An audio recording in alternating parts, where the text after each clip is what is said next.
pepatah mengatakan tak kenal maka tak sayang. Izinkan saya perkenalkan terlebih dahulu nama asli dari mana.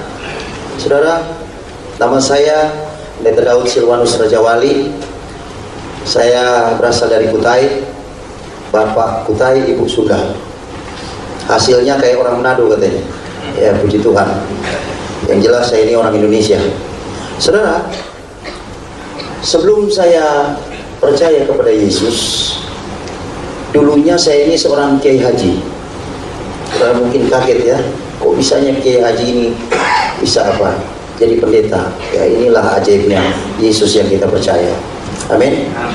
Inilah ajaibnya Yesus yang kita percaya. Sebagaimana dikatakan dalam satu firman, tidak ada seorang pun yang mengatakan Yesus itu Tuhan kalau tidak digerakkan oleh Roh Kudus. Amin. Saudara, memang kalau secara logika saya pun sampai sekarang ini hampir tidak percaya. Kenapa? Kok bisanya seperti itu? Tetapi inilah kuasa Allah. Kuasa Allah sekarang ini sedang dinyatakan di mana saja. Saudara, mungkin saudara bertanya, bagaimana Bapak ini? Kok bisanya Tuhan proses Bapak menjadi orang percaya? Sebagian mungkin sudah banyak yang dengar.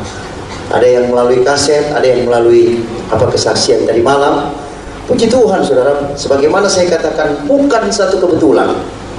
Pada saat mana saudara saya diangkat menjadi ulama hikmah. Saudara, di dalam Islam ini ada beberapa ulama ya, ada beberapa kiai. Ada kiai hikmah, ada kiai dakwah, ada kiai Quran, ada kiai tafsir, ada kiai wafat, macam-macam saudara. Ada berbagai macam kiai. Tapi untuk saya pribadi adalah kiai hikmah. Mungkin saudara bertanya, kiai hikmah ini apa? Kiai hikmah ini kalau saudara tahu, kalau umpamanya saudara pernah mendengar apa yang dinamanya dunia spiritisme, okultisme, dunia gaib, kemudian dunia jin, saudara perlu saudara ketahui yang membidangi itu adalah kiai hikmah. Kalau saudara juga melihat bagaimana orang dibacok tidak mempan, kemudian ditembak tidak mempan, udah bagaimana cara seperti mereka lakukan kepada beberapa dia demonstrasikan kepada orang-orang, saudara, itu banyakkan kiai hikmah yang menangani.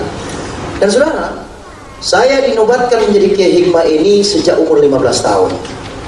Dan saudara, sejak saya umur 15 tahun dinobatkan menjadi kiai hikmah ini, saya memelihara kurang lebih 5.000 jin. Kemudian di samping itu saya mempunyai amalan. Amalan ini tidak tanggung-tanggung, yang menyangkut hidup saya juga. Sebelum umur 40 tahun kami tidak boleh menikah lebih dulu. Kemudian di samping itu ada berbagai disiplin. Setiap tahunnya kami harus sisihkan waktu kami 4 bulan untuk semedi. Dan saudara, kebiasaan saya melakukan semedi ini kalau tidak di Mekah, di masjid-masjid tua, atau tidak di makam-makam wali. Tapi entah kenapa tahun 1996 saya digerakkan hati saya untuk bertirakat di satu masjid terbesar di Asia Tenggara.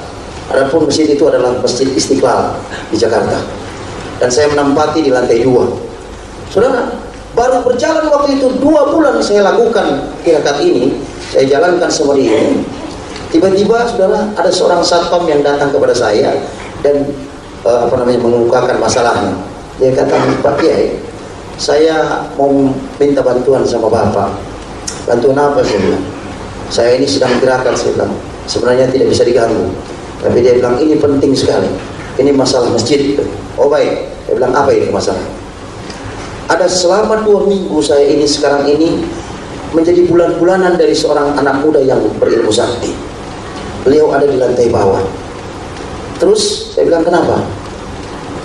Kami dari pimpinan kami ditugaskan setiap waktu-waktu sholat kami harus bertebaran di masjid ini. Kami harus bangunkan orang-orang yang tidur, orang yang duduk-duduk, untuk mereka berkumpul di lantai 2 ini untuk melakukan sholat berjemaah. Tetapi pada waktu saya mau membangunkan seorang anak muda yang sedang tidur, dalam jarak 2 meter saya dekati anak muda ini, saya sudah tidak bisa dekati dia lagi. Bahkan saya paksakan dengan ilmu saya untuk bisa membangunkan anak muda ini, malah saya terlempar jauh. Dan ini sudah berlangsung kurang lebih 2 minggu. Sehingga kesimpulannya saya merasa bahwa saya ini disepelekan tugas saya. Terus saya rasa karena Bapak seorang kiai hikmah, saya yakin bahwa anak muda ini bisa ditaklukkan oleh Bapak. Saya bilang, sebenarnya sederhana kalau menghadapi orang sakti. Kamu dekati orang sakti itu dengan kamu tidak memakai ilmu kamu, karena ilmu kamu masih di bawah dia. Jadi kamu dekati dia tanpa memakai dengan ilmu kamu. Oh begitu. Jadi sekarang ini kamu pergi ke lantai bawah, di lantai 1, kemudian kamu bangunkan anak muda itu, dan apabila dia sudah bangun, cepat suruh dia menghadap saya. Oh baik Pak, dia lakukan. Pada waktu dia turun ke bawah, kemudian dia lakukan apa yang saya suruh, dan ternyata benar. Pada waktu dia dekati, kemudian dia bangunkan, ternyata terbangun anak muda itu. Dengan mudah dia dekati. Dan pada waktu dia bangun, karena selama 2 minggu dia lakukan itu tidak berhasil, dan baru hari itu dia berhasil, dia sempat terkejut. Pada waktu dia bangunkan, anak muda ini langsung tanya, kenapa kamu bangunkan saya? Nah, langsung satpam ini katakan, ada seorang kiai di lantai 2 mau bertemu dengan adik. Mari saya antarkan adik ke lantai 2. Tanpa panjang omong lagi, anak muda langsung katakan, baik, antarkan saya ke lantai 2. Sampai di lantai 2, saudara, bertemulah dengan saya. Pada waktu bertemu, kebiasaan dari orang muslim ini kalau ketemu dengan kiai, saudara, yang pertama mereka lakukan adalah mereka pegang tangan kiai itu, mereka cium tangan kiai itu, kemudian mereka ucapkan assalamualaikum. Tetapi itu tidak dia lakukan kepada saya. Pada waktu dia sampai di depan saya, dengan santainya dia dekati saya, kemudian dia berjabat tangan dengan saya, kemudian dia katakan, halo Pak Kiai, apa kabar? Saudara, sejak saya dinobatkan menjadi kiai ini, belum pernah saya menghadapi orang menyapa saya seperti itu.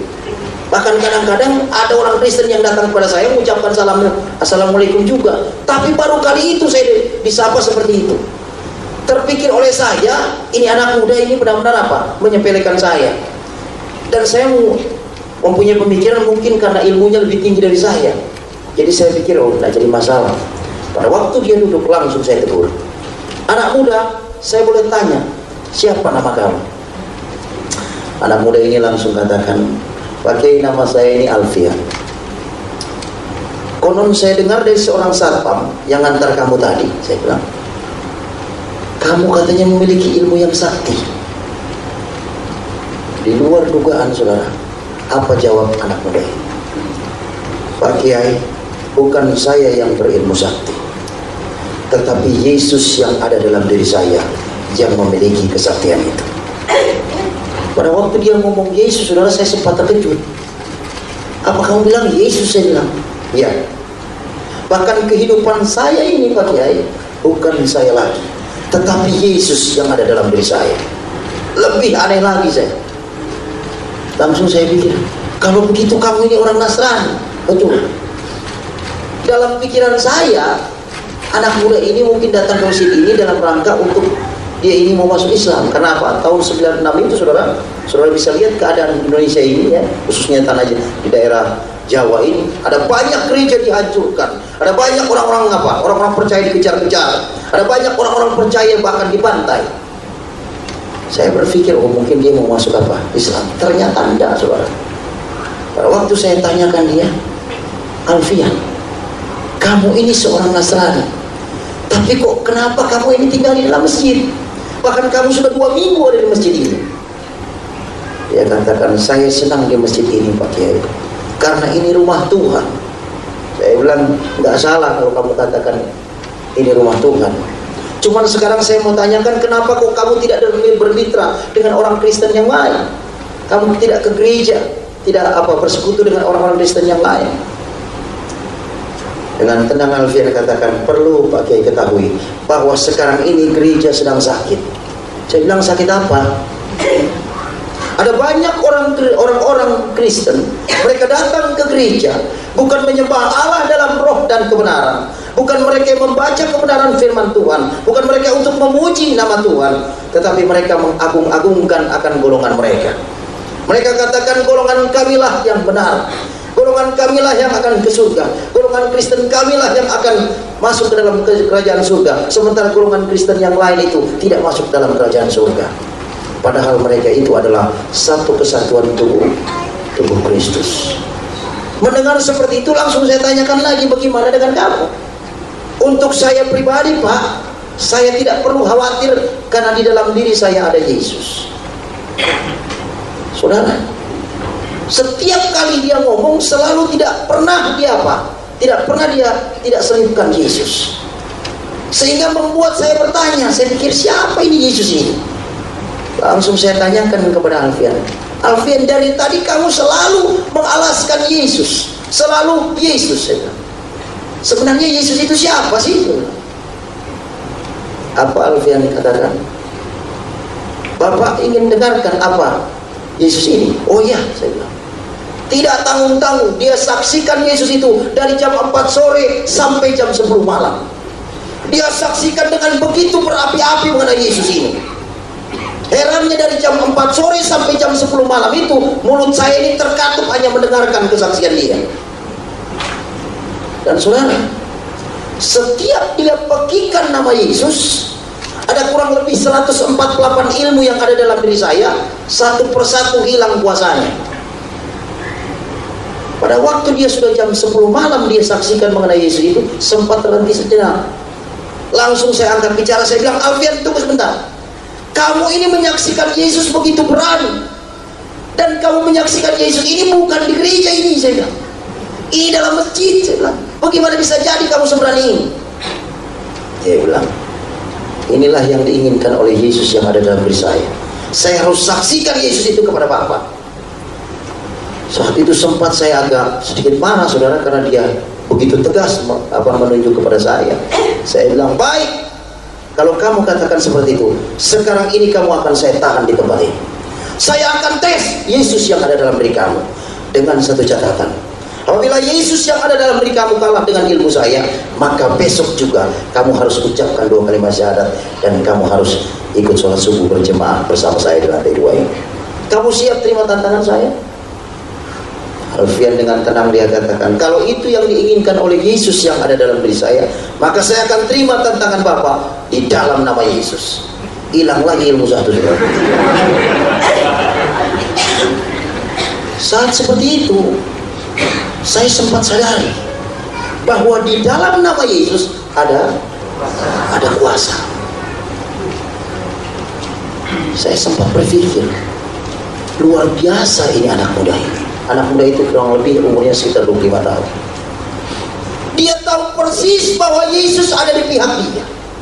Dia tahu persis kapasitas Yesus yang dia percaya. Dan pada saat itu langsung saya bilang, baik, kalau kamu memang berani menerima tantangan saya, sekarang juga saya persilakan kamu untuk mempersiapkan diri. Ada mungkin ritual yang kamu harus lakukan untuk mempersiapkan dalam pertandingan ini, saya juga akan mempersiapkan diri. Saudara, pada waktu saya sementara mempersiapkan diri, kurang lebih hampir 2 jam saya persiapkan diri saya dengan berbagai ritual yang saya lakukan. Yang saya lihat, Alfian ini tenang-tenang saja. Tidak ada satu reaksi apapun yang dia lakukan. Sepengetahuan saya, biasanya kalau orang Kristen mau persiapan, paling tidak berhubungan dengan Tuhan dengan berdoa. Kadang-kadang mungkin bertelut, kemudian lipat tangan, tutup mata. Tapi ini dia tidak lakukan sama sekali. Dia duduk dengan tenang. Sehingga membuat saya penasaran. Saya langsung tinggalkan sejenak. Saya punya persiapan. Saya dekati dia.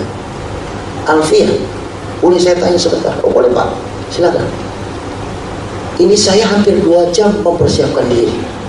Tapi yang saya lihat kok kamu tenang-tenang saja. Alfian dengan senyum dia katakan, Bapak ini mau lawan saya atau mau lawan Yesus yang ada dalam diri saya? Iya, saya bilang saya akan lawan Yesus yang ada dalam diri kamu. Tapi paling tidak kamu harus ada persiapan. Dia bilang, kalau itu yang Bapak mau, maka saya persilakan biarlah Yesus yang berperang ganti saya, dan saya cukup diam saja. Belakangan saya tahu setelah saya jadi hamba Tuhan, ini firman Tuhan, saudara. Pada waktu dia katakan seperti itu, saya udah gak bisa ngomong, saudara. Saya bilang, oke, silakan teruskan kamu punya apa persiapan. Saya juga akan rampungkan. Sempat terpikir oleh saya, beberapa kali dia pekikan nama Yesus, ilmu saya hilang satu persatu. Saya bilang, ini perlu bantuan, saya bilang. Saat itu langsung saya panggil jin yang saya pelihara. Saat itu saya bilang, jin, sini dulu. Saya melawat, saya mendapat satu musuh yang tidak tanggung-tanggung. Masih muda. Yang herannya setiap dia pekikan nama Yesus, ilmu saya hilang satu persatu. Bahkan entah berapa ilmu yang sudah hilang. Dan saudara perlu ketahui, untuk mendapatkan ilmu ini bukan gampang, saudara. Satu ilmu saja taruhannya hampir mati dan hidup. Kadang harus dikubur 3 hari 3 malam dengan hanya selang apa? Ke atas satu selang ke atas, saudara, melalui mulut. Kadang kita harus berendam di air selama 1 minggu. Itu kalau fisiknya tidak kuat, salah-salah bisa hilang. Tapi herannya, saudara, ilmu yang sudah begitu susah saya dapatkan hanya dalam nama Yesus.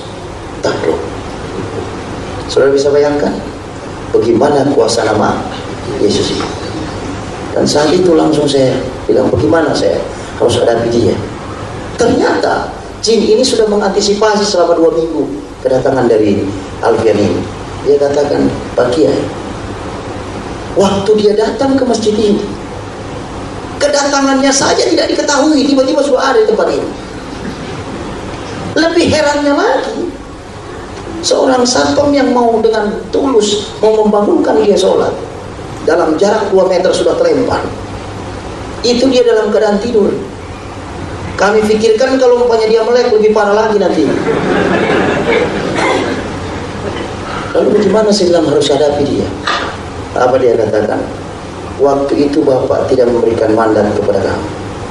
Tapi kalau Bapak memberikan mandat kepada kami untuk menghancurkan Yesus yang ada dalam diri Alfian ini, terlalu kecil, karena kami armadanya kurang lebih 5.000. Oh baik, sekarang ini saya andalkan kamu. Karena selama ini saya andalkan kamu, tidak pernah saya kecewa. Maka sekarang ini saya andalkan kamu. Apa syarat? Syaratnya adalah Bapak harus tidur dan anak muda itu harus tidur, dan kami akan lawan Yesus yang ada dalam dirinya. Oh begitu? Baik. Saya langsung pergi ke anak muda ini, kemudian saya bilang, Alfian, ada aturan main dalam pertandingan ini. Kamu harus tidur dan saya juga harus tidur. Dan Yesus yang ada dalam diri kamu akan berperang dengan ilmu saya. Kamu siap menerima ini aturan main ini? Dengan tenang dia katakan, kalau itu yang Yesus inginkan dalam pertandingan ini, maka saya terima dalam nama Yesus. Hilang lagi saat itu, saudara. Saat itu saya benar-benar sedikit gentar, saudara. Kenapa? Saya melihat ada kuasa di dalam nama Yesus ini. Tapi saat itu saya tidak hiraukan, karena saya tahu persis ada backing saya. Saat itu langsung saya bilang, baik Alfian, sekarang ini kita akan mulai tepat jam 12 malam. Saat itu saya berikan tempat dia, kemudian saya juga tidak berapa jauh, kami bersama berdampingan saat itu tidurnya. Sebelum dia tidur, dia minta satu syarat. Pak, saya minta satu syarat. Kalau Bapak banyak syarat, saya satu syarat aja. Apa itu? Saya bilang, apabila Yesus yang ada dalam diri saya menang atas ilmu Bapak, maka besok juga Bapak harus mengenal Yesus secara pribadi. Siapa?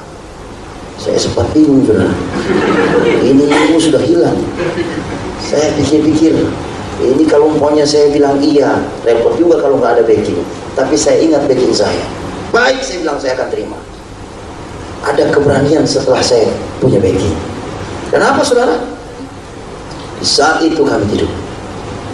Jam 2.30, di antara setengah sadar dan setengah bermimpi, saya menyanyikan satu lagu. Saudara, yang namanya Kiai Hikmah ini banyak aturannya. Jangankan sampai nyanyi, bersiul saja sudah haram hukumnya, apalagi nyanyi, apalagi nari-nari, saudara. Waduh, lebih parah lagi itu, lebih haram lagi itu. Tapi justru itulah yang saya lakukan. Roh Kudus bekerja secara dahsyat dan ajaib di dalam hati saya saat itu. Kemudian dia wujudkan lewat pujian. Saat itu saya menyanyikan satu lagu. Lagu itu belum pernah saya dengar, saudara. Yang namanya kenal dengan orang Kristen aja termasuk tabu. Malah saya nyanyikan satu lagu. Lagu ini mungkin bagi saudara biasa, tapi bagi saya lagu ini luar biasa. Lagunya adalah Allah kuasa melakukan segala perkara. Saya nyanyikan lagu itu dari awal sampai akhir tanpa salah. Dan saya rasakan ada roh damai sejahtera merasuk dalam diri saya. Pada waktu roh damai sejahtera itu masuk dalam diri saya, langsung saya terkejut. Pada waktu saya terkejut, langsung saya ucapkan, astagfirullahaladzim, ada apa dalam diri saya ini? Kok bisanya saya nyanyi? Dan saat itu saya ambil mantra-mantra saya untuk saya keluarkan roh damai sejahtera itu. Karena roh damai sejahtera yang masuk dalam diri saya itu termasuk asing. Karena untuk orang-orang yang memiliki ilmu-ilmu kanuragan, jarang sekali ada damai sejahtera. Yang ada selalu waspada. Mau apa? Jangan-jangan ada musuh. Jadi saat itu saya bergumul untuk mengeluarkan roh damai sejahtera itu. Tapi dengan berbagai mantra yang saya lakukan tetap tidak keluar. Di saat saya bergumul, Alfian yang ada di samping saya ini terbangun, rupanya terusik. Pada waktu dia terbangun, dia lihat dengan tajam mata saya dan dia tersenyum. Langsung dia ulurkan tangannya. Dia bilang, "Pak, selamat Pak." Saya bilang, "Kenapa kamu katakan selamat kepada saya?" Ternyata Yesus yang ada dalam diri saya ada juga dalam diri Bapak. Bagaimana bisa jadi kamu katakan itu? Tadi waktu saya tidur, saya sayup mendengar Bapak menyanyi. Saya tahu persis lagu yang Bapak nyanyikan itu lagu yang biasa dinyanyikan oleh orang-orang pengikut Yesus. Saya bilang, "Iya, kenapa gitu ya?" Inilah ajaibnya Yesus yang ada dalam diri saya. Saat itu saya sempat sadari, saya ini Kiai Haji. Saya bilang, bagaimana bisa jadi saya ada Yesus, saya bilang, di dalam diri saya. Alfian, saya belum kalah. Itu dengan tegas saya katakan, saya belum kalah. Alfian katakan, saya belum katakan Bapak kalah. Bahkan tidak pernah saya katakan Bapak itu kalah. Tapi yang saya katakan, Yesus sudah ada dalam diri Bapak. Herannya lagi saudara, jin yang siap membantu saya, yang siap menghancurkan Yesus yang ada dalam diri Alfian ini, sampai sekarang ini nggak tahu kemana saudara. Dipanggil sudah tidak pernah datang, wujudnya tidak pernah saya lihat, suaranya pun tidak pernah saya dengar lagi. Ternyata apabila terang itu datang, gelap itu akan pergi.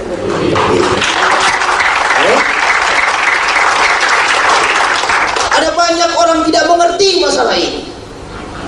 Sudah Yesus masuk dalam dirinya, selalu katakan, "Saya ini masih begini." Wah saudara, ini nggak ngerti namanya. Amin. Di mana 2-3 orang berkumpul atas nama Tuhan, Dia ada di sini. Tidak ada kuasa kegelapan yang bisa bertahan lama di hadapan hadirat Allah. Amin. Saat itu tetap saya tidak bisa terima saudara. Saya bilang, "Alfian, kamu tahu saya ini seorang pemimpin umat, bagaimana bisa jadi kamu katakan seperti ini?" Ya, dia bilang, "Kalau Yesus sudah ada dalam diri Bapa, Dia sudah berkenan dalam hidup Bapa, Dia tidak akan keluar sampai kapanpun." Lebih bingung lagi saya. Dia bilang, "Ini gimana kalau begini?" Tapi tetap saya tidak bisa terima. Di saat mana setiap kali saya bergumul terus untuk mengeluarkan roh damai sejahtera itu, tepat jam 4.30, setengah 5, ajan subuh berkumandang. Saya bilang, "Alfian," saya langsung potong cerita. Saya bilang, "Alfian, sekarang ini udah sholat subuh." Saya bilang, "Saya harus mimpin sholat subuh di tempat ini. Kamu mau ikut atau enggak?" Alfian katakan, "Tinggalkan saya di tempat ini bersama dengan Yesus. Silahkan kalau Bapak mau memimpin sholat subuh." Saat itu langsung saya bergegas meninggalkan dia dan saya memimpin sholat subuh. Karena mujizat pertama saya abaikan, mujizat kedua Tuhan kerjakan. Tidak tanggung-tanggung ini saudara. Pada waktu saya memimpin sholat subuh, kebiasaan kami di akhir dari sholat subuh, di akhir dari setiap sholat itu kami mengucapkan 2 kalimat syahadat. Dan sejak saya waktu kecil sampai saya umur 34 waktu itu, yang namanya mengucapkan 2 kalimat syahadat itu belum pernah salah saudara. Tapi tanggal 10 Oktober tahun 1996 jam 5.30, setengah 6, saya ucapkan syahadat ini yang lain daripada lain saudara. Syahadat yang luar biasa. Yang saya ucapkan seperti ini, "Asyhadu alla ilaha illallah wa Isa ruhullah." Aku bersaksi bahwa tidak Tuhan selain Allah. Isa adalah rohnya Allah. Saya bilang, ini salah. Saya langsung apa? Saya ulangi lagi. 2 kali tetap seperti itu. 3 kali tetap seperti itu. Sampai 7 kali tetap seperti itu. Saya bilang, bagaimana bisa jadi seperti ini? Saya ulangi sekali lagi tetap seperti itu. Sampai jemaat yang di belakang sudah mulai bingung. Ini imam kok amin-amin. Karena lisan itu saudara, kami ucapkan secara perlahan, tidak terdengar dengan orang di belakangnya. Jadi hanya kami dengan Tuhan yang tahu. Saat itu saya bergumul terus, kenapa? Saya harus perbaiki syahadat itu, kenapa? Apabila syahadat itu tidak benar, maka sholat itu tidak sah. Jadi saya tetap bergumul untuk apa? Memperbaiki syahadat itu. Tapi tetap seperti itu. Baru saya ingat, apa kata Alfian? Bahwa di dalam diri saya sudah ada Yesus. Entah bagaimana saudara, pikiran saya itu langsung dijamah Tuhan. Saat itu langsung saya pasrah. Dan saya ucapkan di pengimaman itu, Yesus atau Isa Al-Masih, apabila Engkau Tuhan dan Allahku yang harus aku sembah mulai saat ini, dan mulai saat ini aku ikrarkan di hadapan-Mu bahwa Engkaulah juru selamat pribadiku. Di saat mana saya lakukan itu saudara, ada sukacita besar yang masuk dalam diri saya. Saya rasa begitu luar biasa saat itu. Saya sukacita, ada damai sejahtera, karena saya sudah izinkan itu masuk dalam diri saya. Dan apa saudara? Saya saking sukacitanya, saya udah lupa mau mengulangi lagi. Langsung saya ucapkan salam kiri kanan, berjabat tangan dengan jemaat, langsung saya bergegas menemui Alfian. Saking sukacitanya, pikir saya Alfian ini sudah pergi. Ternyata masih ada di tempat itu.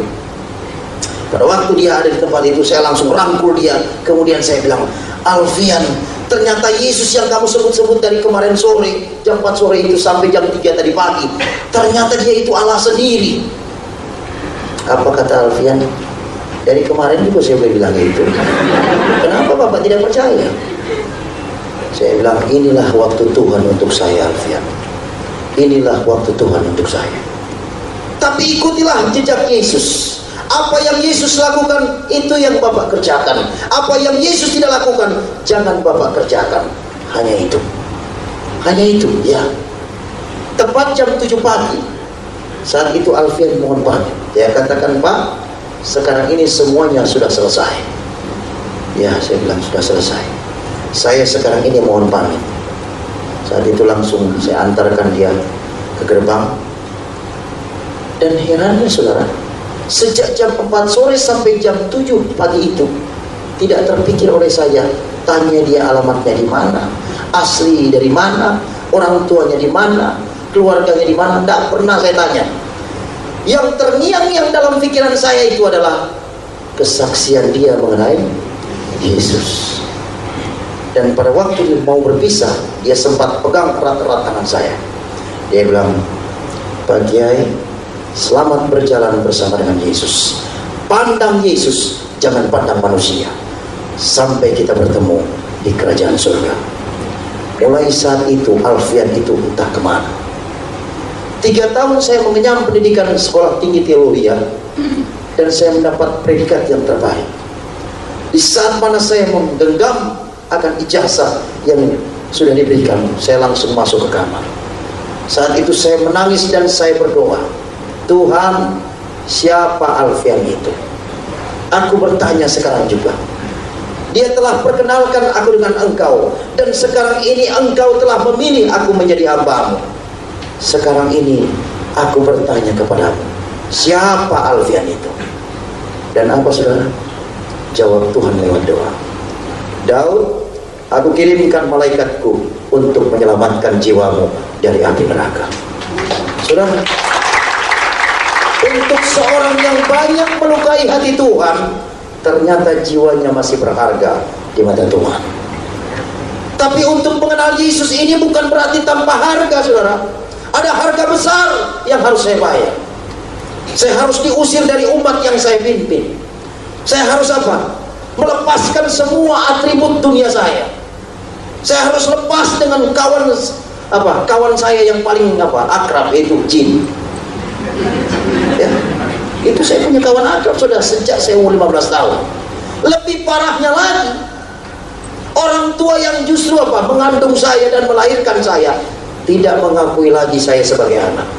Pahit saudara. Tidak tanggung-tanggung saya sempat dapat kutukan dari umat yang saya pimpin. Ini yang namanya kiai kiai murtad yang siap hidup melarat seumur hidup. Saudara, kutukan ini tidak tanggung-tanggung. Tapi puji Tuhan, murtadnya saya ini malah kenal Yesus, saudara. Ada banyak sekarang ini tawaran keselamatan, tetapi keselamatan yang hakiki hanya ada pada Yesus.